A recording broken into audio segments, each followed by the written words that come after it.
with this video I want to show you guys how to change the axle shaft, the rear axle shaft on a 2007 Jeep Wrangler. It's the same setup from 2007 to 2017. So first thing you want to do is obviously take your wheel off. I've already done that. You want to remove your caliper.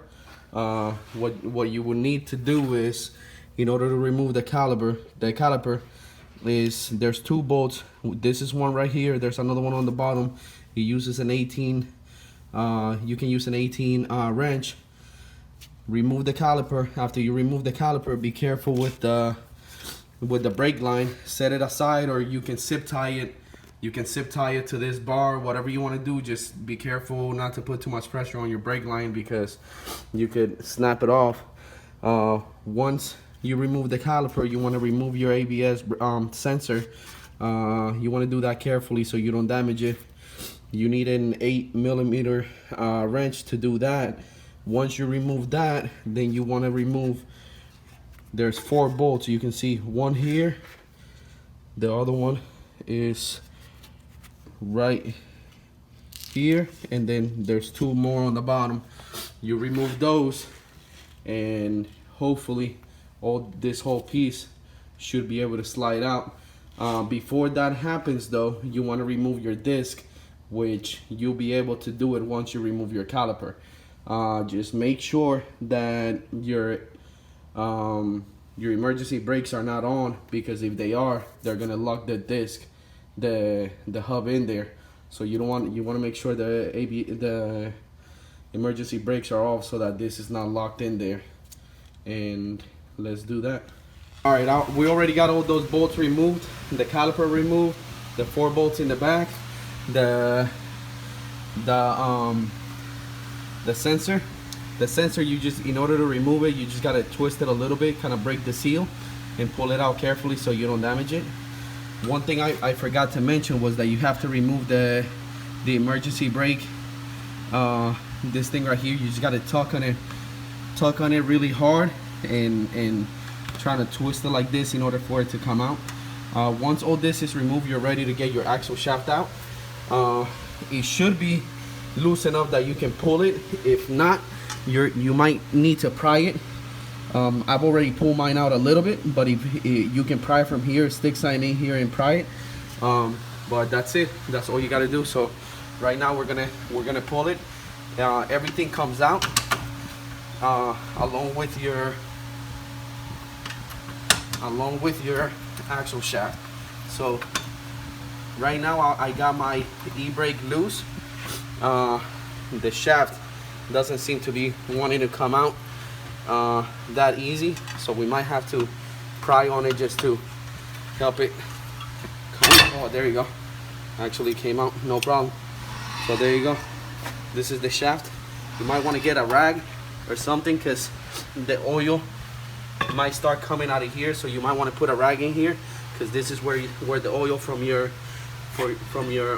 differential is going to come out. Alright, so once you remove the axle shaft, good thing that the kit that we actually bought it at AutoZone.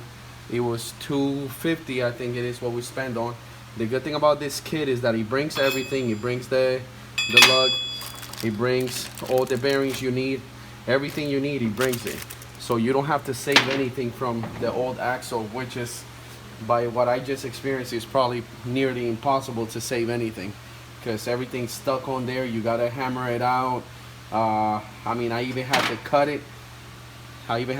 it just because it was so tight in there that there was no way for me to get it out. So what I did was, this is actually the bearing right here. I built it all apart. I knocked it all out. This was here like this. This was the actual seal that was in here. Then this was there. Then it was this. This thing is the first thing you got to remove. It was so stuck in there that I decided just to grab the grinder and cut it. And by cutting it, it loosened it up. I was able to hammer it out. Then I took the wheel bearing off. It was messed up already to begin with. As you can tell, the actual inner piece of the wheel bearing is still here. it's almost nearly impossible to remove. So I broke everything apart. I was able to remove this piece. Was here. I was able to slide it out through here. Then this piece you also need. What I was able to do was I grabbed a chisel, put it in between, and started hammer, turn it, hammer, and it eventually slid it out. Was able to get it out, because you're definitely gonna reuse this piece, because this is something that the new kit doesn't bring. So this piece goes here. You want to hammer it in, you know, on each end softly. What I recommend you to use is some grease in order for it to slide in better, and just put it back just like this one was. It goes this, then the wheel bearing, and then this seal. All right, so it took a lot of work to get this bearing on here. So definitely the best thing to do is to get a bearing press and press it in. If you can take it to a shop so that they can press it in for you, that'd be nice. If not, then what you guys can do is what we did. We went to Home Depot, bought an electric conduit pipe. It's a metal pipe, 1.5 inches if I'm not mistaken. What you can do is this is the one that we took out of the old one that I cut in order to pull it out. What we did is we slid this in. We slid it in so that we wouldn't damage the new bearing or the new piece that holds it. We slid it in, and then with the pipe, we put the pipe in the shaft, and we banged it in until it brought it down. It wasn't really hard, to be honest. We put it outside on the asphalt, put a metal piece underneath this so that it wouldn't damage it, and we just went to town with it. Two people, you know, me and my friend, we did it together, because you need some good strength in order to bring it down. It wasn't tough. I mean, it wasn't really too bad.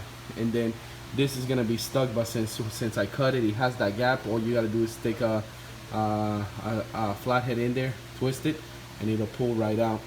So it actually helped out to have a cut in this. If you don't have one on yours, I suggest you cut it before you do this so that you can pull it out easier. And there it is. It's installed now. So next thing to do is put it in the Jeep. I went ahead and hammered this in a little bit. Just I tapped them in. What I plan to do is install it on the Jeep and then put some washers here, and with the actual nut, tighten it up, and it'll bring them in. So that's the way I'll do those. All right, so this is the end product right here. Pretty much what you have to do is follow the steps that you did to remove it, to put it back in. You know, slide everything in. The axle slid in without any issues. You just, you know, try to hold this straight. It should slide right in, and then when you put the bolts in, when you press the bolts and screw it on, everything should come into place, no problem. Don't forget to attach your handbrake back on. This is probably going to be the hardest part. Make sure you know, kind of twist it and try to push it in there. You might need some help, but everything went in smooth. You know, make sure you attach the brake like you're supposed to and everything, and you're good to go. I hope you enjoyed this video and it helped you in fixing your vehicle as well. Please like and share my video. Subscribe to my channel. Thank you.